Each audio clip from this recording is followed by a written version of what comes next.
Chers concitoyens, chers frères, chères sœurs, au moment où s'achève l'année 2019, le citoyen et l'homme politique que je suis est traversé par un double sentiment, partagé entre profonde frustration et espoir.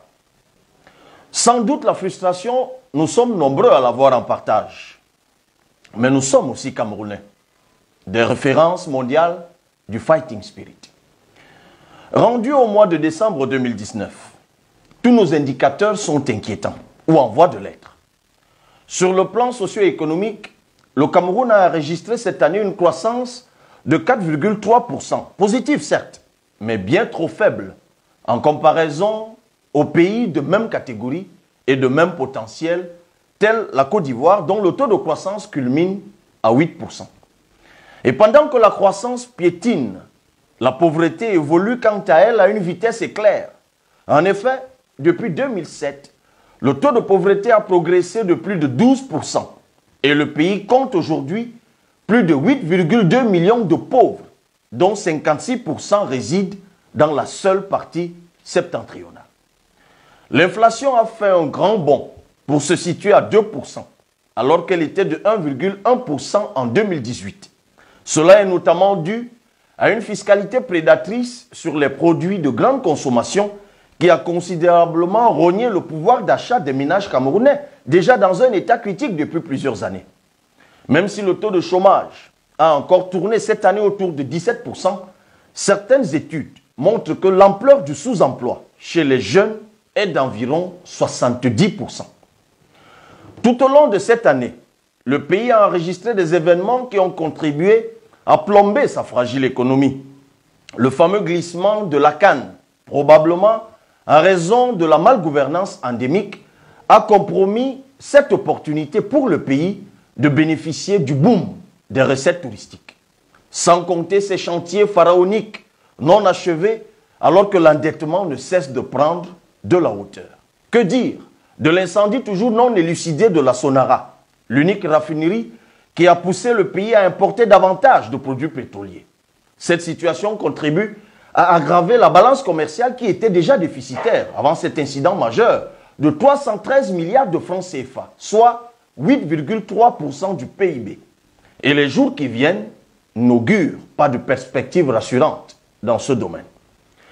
La situation des régions de l'extrême nord, du sud-ouest et du nord-ouest a poussé le gouvernement à les déclarer zones économiquement sinistrées, entraînant ainsi des perspectives de recettes fiscales quasi nulles pour de longues années encore. Les autres domaines de la vie de la nation, tels que la culture et le sport, sont quasiment à l'agonie. À l'exemple de la débâcle de notre équipe nationale de football à la CAN en Égypte.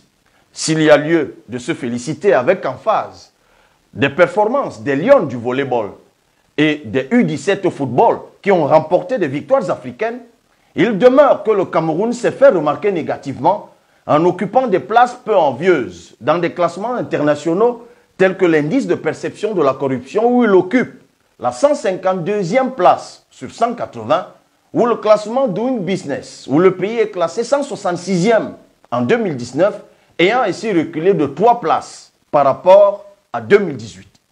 Sur le plan politique, une crise post-électorale de forte amplitude a secoué le Cameroun sans qu'on en ait tiré toutes les leçons.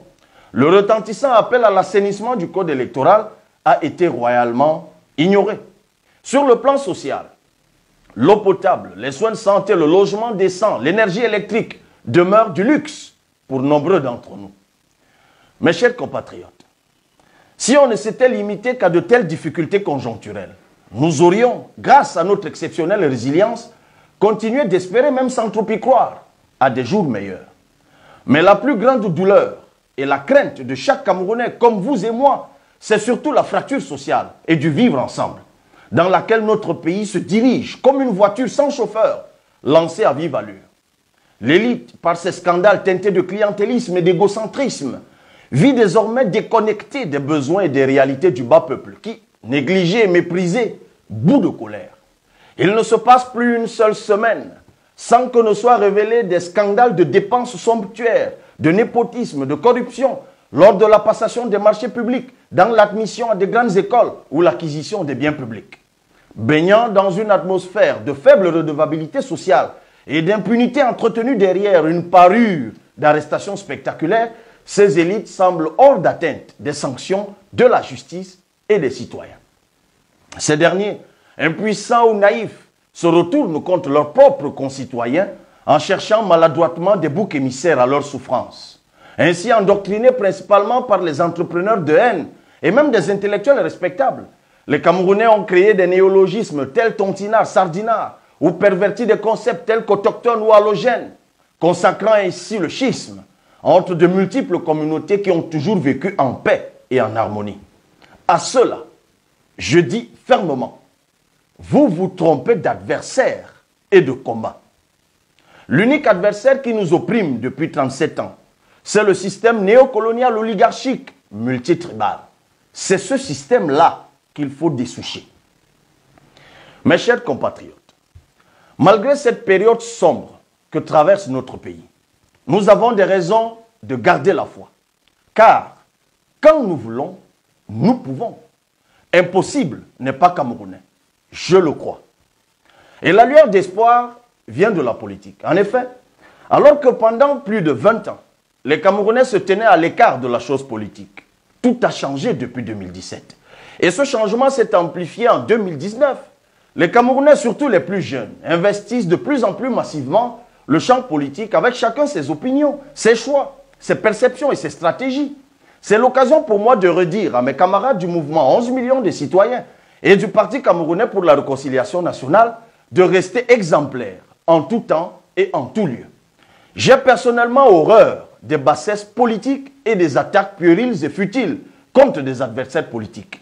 Soyez combatifs et fermes sur le plan des idées, sur le terrain si c'est nécessaire, mais restez exemplaires et mesurés dans votre attitude.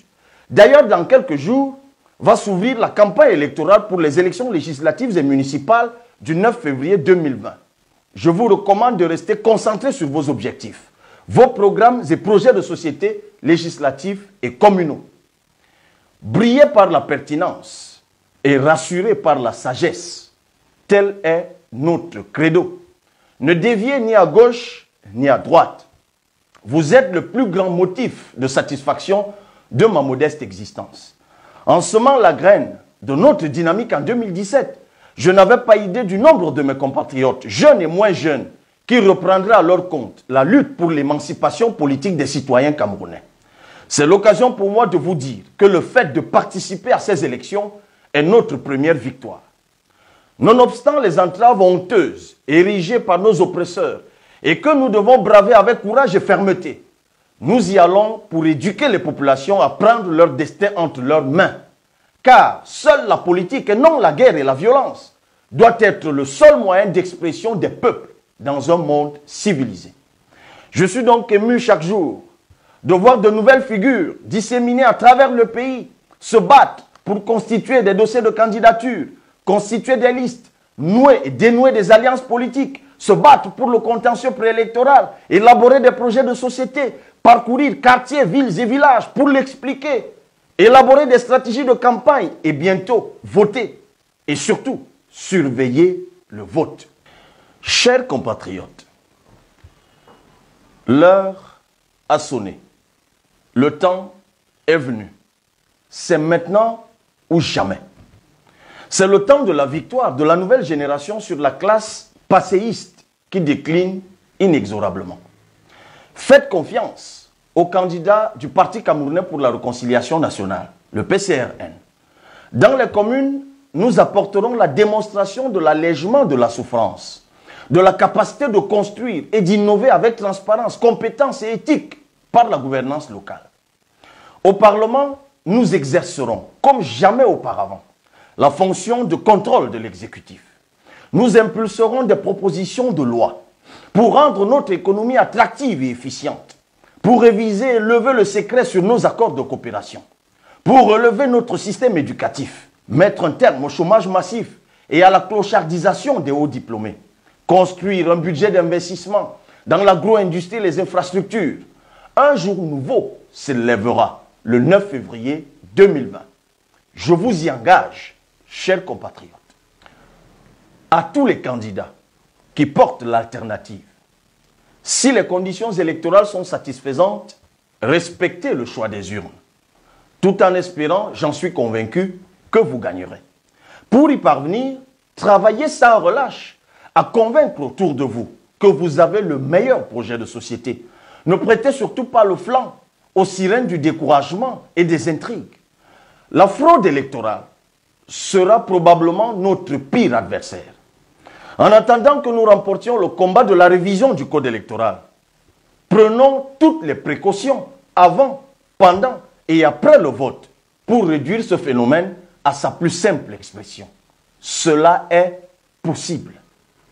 Quant aux camarades du PCRN, dont les listes ont été rejetées par des manœuvres injustes, ne perdez point courage.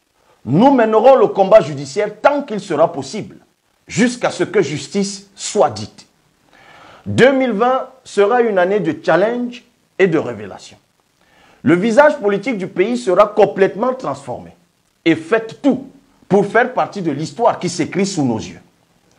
Mes chers compatriotes, j'ai une pensée pour nos frères et sœurs de l'extrême nord qui continuent de subir la guerre quasi oubliée contre l'horrible secte islamiste Boko Haram. Je leur dis que la République et les Camerounais continuent d'être avec eux. Quel que soit le temps que cela prendra, nous vaincrons le terrorisme et les populations pourront reprendre le cours normal de leur vie. À nos frères et sœurs des régions du nord-ouest et du sud-ouest, nous réaffirmons notre attachement fraternel. Aux forces de défense qui, à contre-cœur, doivent affronter leurs propres compatriotes, nous exprimons nos encouragements et lançons l'appel à la lucidité. Nous pensons que les dysfonctionnements politiques et administratifs et les inégalités sociales à l'origine de cette crise qui sème la mort peuvent être réparés par la voie du dialogue et de la politique aussi. Lors du grand dialogue national, nous avons longuement discuté et fait des propositions qui commencent à être mises en application.